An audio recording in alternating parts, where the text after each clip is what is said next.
Welcome back. Sit with me for a moment, because what we are about to explore today touches something most people never study closely enough.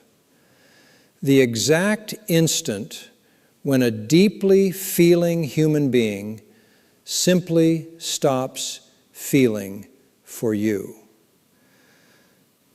Not because their heart failed, but because their mind, in an act of pure self-preservation, shut the door and quietly turned the lock.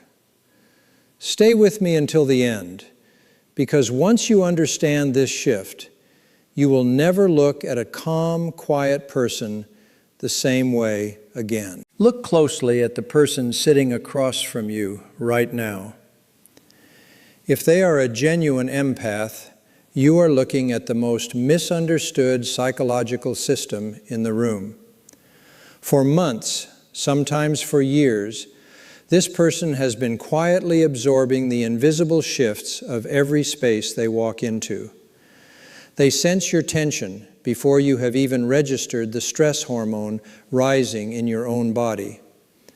They take in the irritation, the quiet manipulation, the sharp little comments disguised as jokes, and they swallow all of it. They metabolize it internally. They hold it inside a private emotional reservoir that most people wrongly assume has no limit. This is the single greatest miscalculation made by anyone who takes advantage of a caring person. They confuse absorption with surrender. They read patience as a lack of awareness, as if stillness were the same thing as weakness. But underneath that composed, agreeable surface, something significant is building. The internal pressure is climbing toward its outer limit. Every person has a threshold.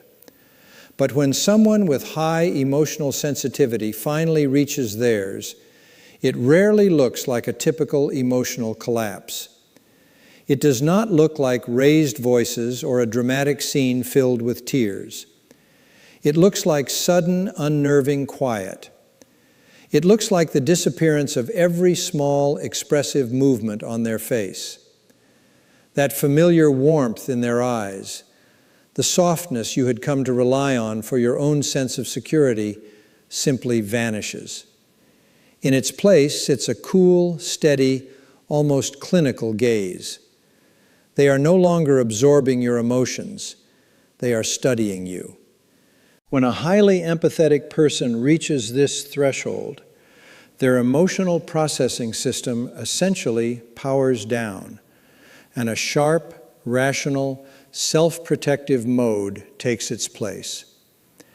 Every detail they quietly noticed while they cared for you, every fear you admitted out loud, every small deception you tried to hide, every crack in your carefully built image becomes available to them, not out of cruelty, but out of necessity.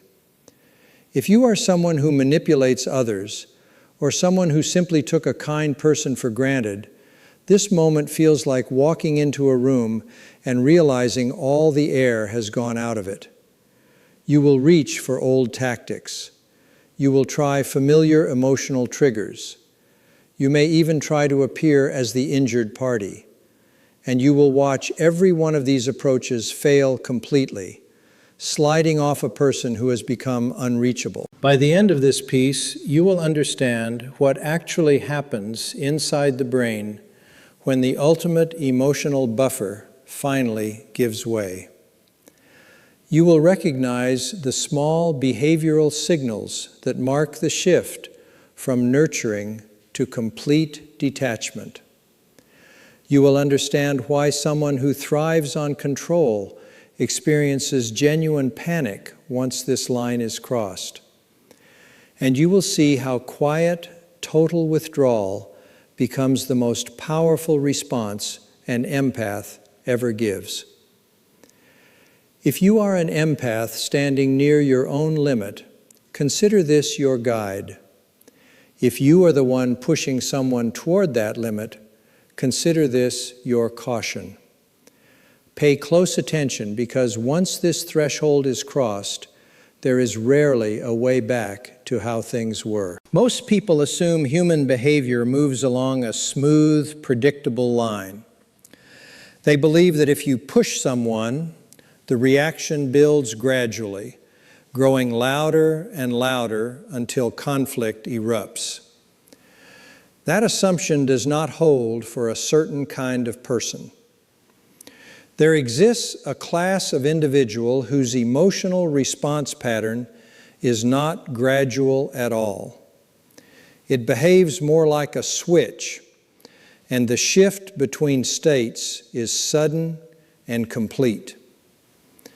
I am describing the person who has spent a long stretch of time absorbing everyday friction, staying agreeable, and quietly softening the emotional rough edges of the people around them. Their entire operating pattern rests on tolerating baseline stress, choosing calm compliance, and easing tension for everyone else. Right now, in ordinary rooms and ordinary relationships everywhere, countless people like this are moving closer to the precise point where that switch flips off. The reason this subject deserves your full attention is straightforward. Recognizing this threshold is often the difference between weathering the end of a relationship and being completely blindsided by it. If you cannot read the quiet signals that indicate someone's final boundary is near, you are far more likely to walk straight past it. And the aftermath of crossing that line tends to be complete, lasting, and very difficult to undo. Let us walk through exactly what happens in that final stretch. To really grasp this breaking point, we first need to look at how empathy functions on a behavioral level. An empathetic person often acts like an emotional mirror. When you spend time with them, they reflect back your sense of worth, your validation, your feeling of being safe. For someone who relies on manipulation, this reflection acts almost like fuel, stabilizing a fragile sense of self. But once the threshold is crossed, that mirror cracks. The first change you will notice is a complete flattening of the physical stress responses they once showed during conflict. Where they used to show visible discomfort, pacing, a shaky voice, widened eyes, or defensive body language, they now sit completely still. Their pulse slows, their voice drops lower, taking on a flat, even, measured tone. What is happening internally? The emotional centers of the brain, worn down by prolonged exposure to toxicity, hand control over to the more analytical, rational part of the mind. The part responsible for emotional connection dims in order to protect the person as a whole, while the logical, observational part takes charge completely. They are no longer taking in your distress. They are watching your behavior with detached precision. They are noticing the words you choose, the way your eyes move, the small signs of desperation creeping into your posture. You have stopped being their partner or their friend in this moment. You have become something they are simply studying. An empath often understands you better than you understand yourself. And the reason is simple. While you were busy manipulating them or taking their patience for granted, they were paying close, attentive notice to your emotional patterns. They know precisely what triggers your shame, what feeds your ego, and where your insecurities are hidden. During the period when they were still absorbing everything, they protected those vulnerable spots. They tiptoed carefully so as not to cause you pain. But once the threshold is crossed, that instinct to shield you disappears completely from their behavior. When they finally speak, and they will speak with striking brevity, they will draw on everything they know about your psychology to disarm the situation entirely. They will not raise their voice. They will not throw insults. They will simply lay out the plain, unfiltered truth about who you are, what you have been doing, and why. They will dismantle your excuses, your distortions, and your justifications with careful, exact precision. It feels less like an argument and more like a calm, controlled procedure, delivered with the steady composure of someone who has already accepted what must happen next. The final stage of this process is what some behavioral thinkers describe as a complete relational erasure, or what I like to call the vault. Once the switch flips, the empath does not pursue revenge. Revenge would require continued emotional investment, and there is none left to spend. Instead, they enact a full and total psychological withdrawal. You become effectively invisible to them. If you walk into the room, their eyes will move past you as though you are simply part of the background. If you speak, your words will register as nothing more than ambient sound. This is not the same as the silent treatment, which is a more immature manipulation designed to provoke a reaction. This is the total absence of any reaction at all. They have rewritten their internal understanding of you, and you no longer occupy a place in it. This creates an immediate and serious crisis for the person who relied on manipulation. They will cycle rapidly through old strategies. First anger, then self-pity, then bargaining, then sudden intense affection. But as they cycle through each approach, they will notice the empath watching with only mild, distant curiosity. The empath is simply witnessing the system break down. And in that exact moment, the manipulator finally understands the real truth. They did not break the empath, they broke themselves. To truly understand what happens when a deeply empathetic person reaches their limit, we need to correct a common misunderstanding about the nature of empathy itself. Many people assume an empath is soft and endlessly pliable, like a sponge built to absorb the emotional spillover of everyone around them indefinitely. People see their patience, their steady willingness to sit calmly inside someone else's chaos, and mistake it for weakness or an absence of boundaries. They assume the sponge can keep absorbing forever. This is a serious misjudgment of how these dynamics actually work. An empath's capacity for tolerance is not a limitless open field.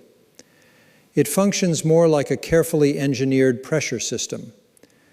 Every slight, every manipulation, every trace of passive hostility, every demand they choose to accept is not simply erased from memory. It is stored.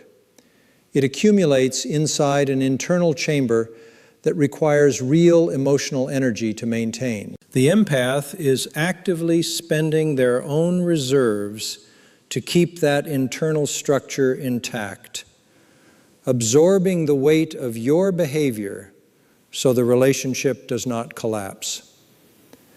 They do this because their natural instinct favors repair and connection.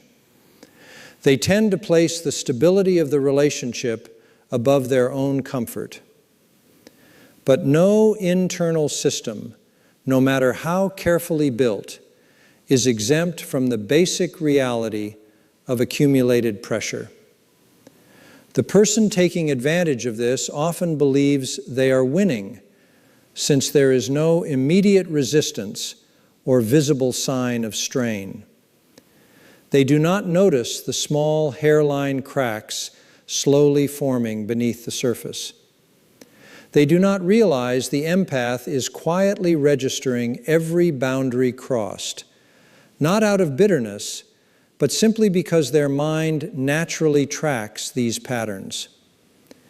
The weight of everything absorbed builds steadily over time. Unlike more reactive personality types, who release tension in small, visible increments through arguments or pushback, letting others gauge where the limits are, the empath does none of this.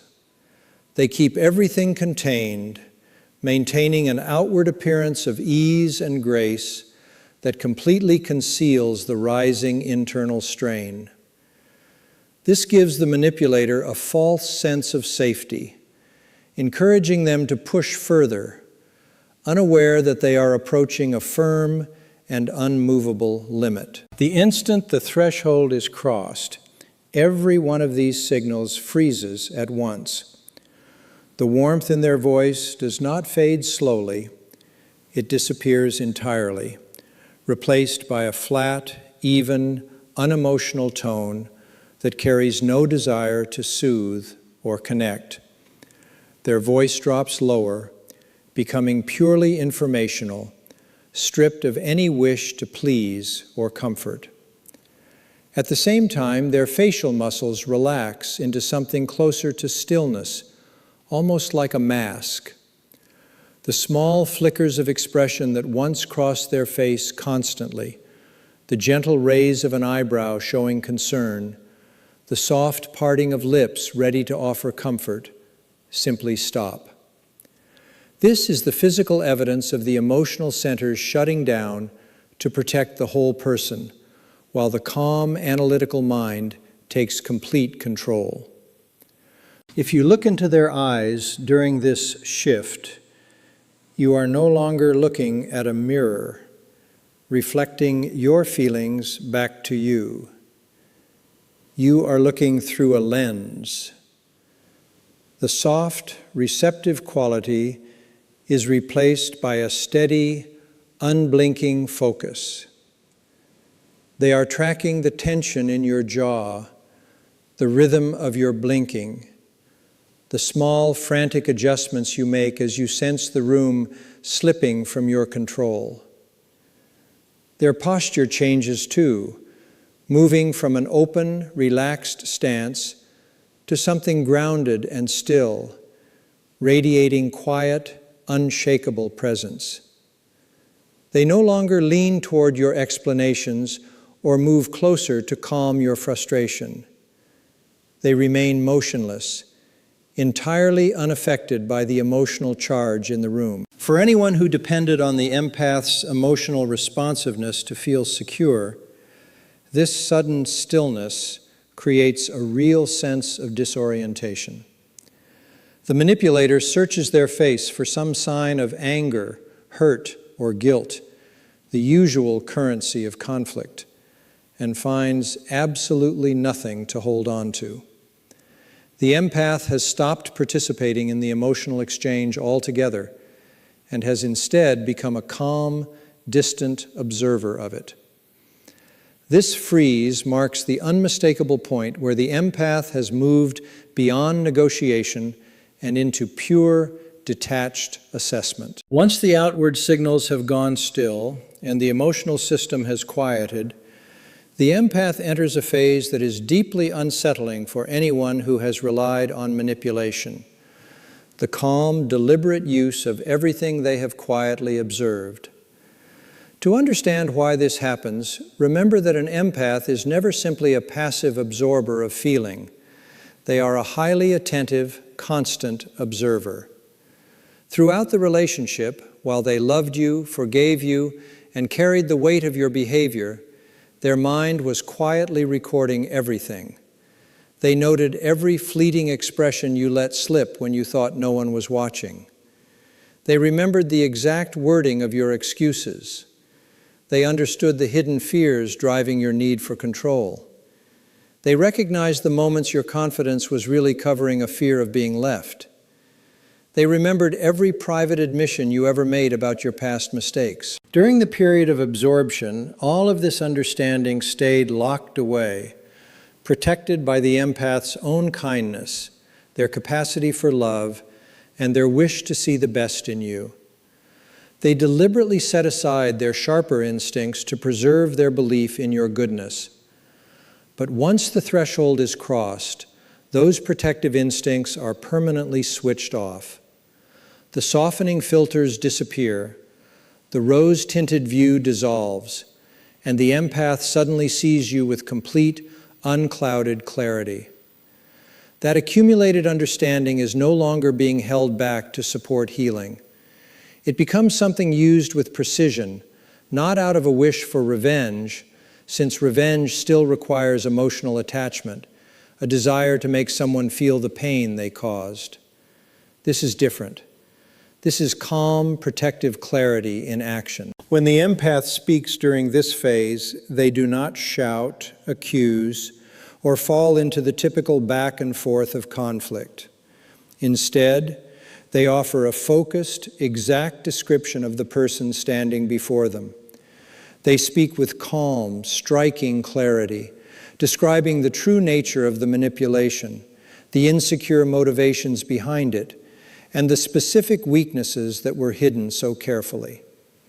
They dismantle the manipulator's carefully built story, revealing the plain reality underneath with the detachment of someone simply stating facts. Every word lands precisely because the empath understands the other person's vulnerabilities better than anyone else ever could.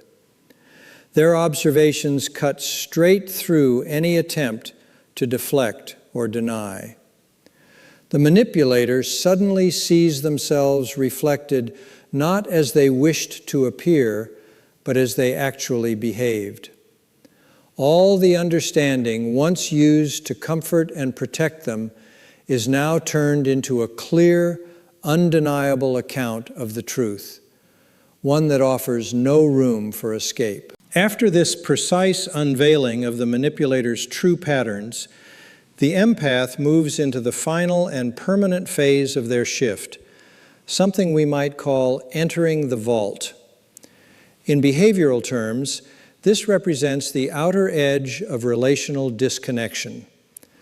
Up until this point, the manipulator assumed that any reaction at all, even a cold or distant one, meant some connection still remained. They were used to the normal rhythm of conflict, where anger and confrontation still signal ongoing investment. But once the empath steps fully into this state, all emotional engagement is withdrawn completely. This creates a real emptiness in the space around them. But the empath does not close this door out of anger. They close it because their mind has recognized you as something that drains their sense of stability. They are not secretly checking your messages with tears in their eyes. They are not fighting the urge to look at your social media. The distance is complete, clean, and permanent. The door closes only one way. There is no negotiation, no waiting period, no set of apologies that can undo the lock once it has settled into place. For the empath, this is simply the act of reclaiming their own inner peace. They gather their emotional energy back inward, settling into a protected space where your words, your anger, your tears, and your presence no longer create any disturbance. You are left speaking into silence that offers nothing back, entirely shut out of a connection you once took for granted, realizing far too late that the door will not open again. The natural result of the empath entering this state is the sudden, severe destabilization of the manipulator, something we can describe as the panic of the person who once held control. In studying behavior, we understand that a controlling personality does not generate its own sense of stability internally. Instead, it depends heavily on ongoing feedback from the people around it to maintain a sense of self. They need the empath to react, to absorb, to defend themselves, or to show sadness, because those responses confirm that the manipulator still holds influence. That reaction becomes the fuel sustaining their sense of superiority. The instant that feedback disappears completely, the manipulator's internal balance collapses. They are suddenly confronted with a deep, uncomfortable emptiness inside themselves without the empath's reflection to soften the view. This triggers a rapid, chaotic series of desperate behaviors as they scramble to find something, anything, that will provoke a reaction. Their first instinct is usually heightened aggression, louder accusations, sharper blame, and bigger threats, hoping to trigger the old familiar compliance. But when these tactics bounce off the empath's calm stillness without effect, their confidence begins to crack, pushing them toward the opposite extreme.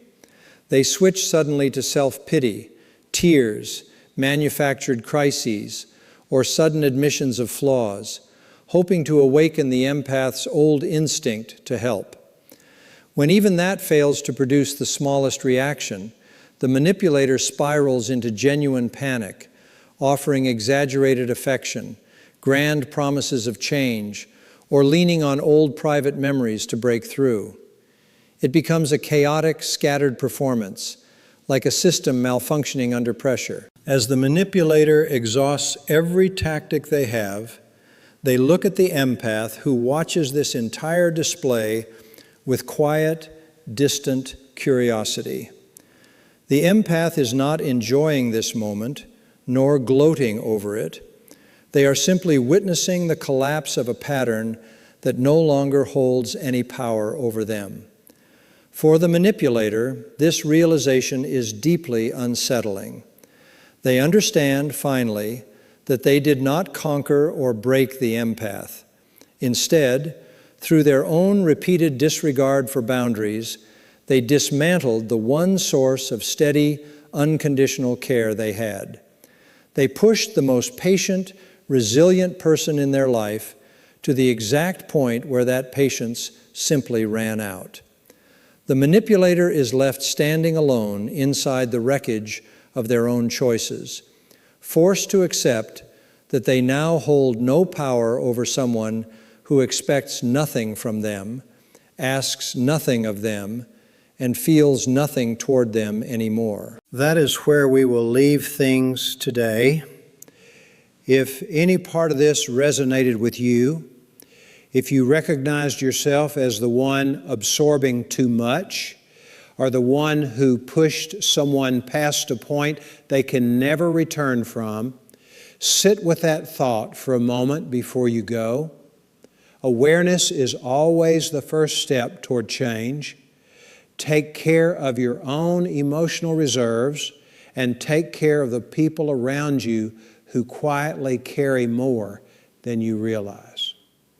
Thank you for spending this time with me, and I will see you again in the next one.